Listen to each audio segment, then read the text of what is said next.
Til að gera bókamerki, sem er mjög gott og öflugt skipulagstól og hjálpa mann að finna fljótt aftur síður sem maður er að nota oft, það geri ég með því að fara hér og smella á stjörnuna hérna uppi.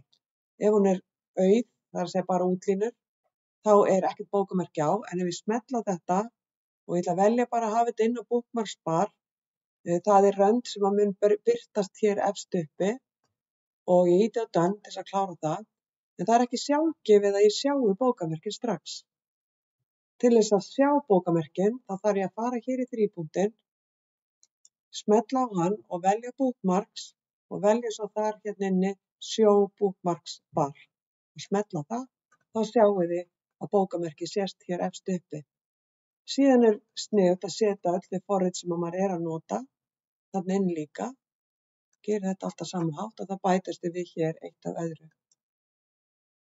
Þegar maður er hættur að nota bókamerkin, þá getur maður smellt á það og sagt delete. Hægri smellir og segir delete.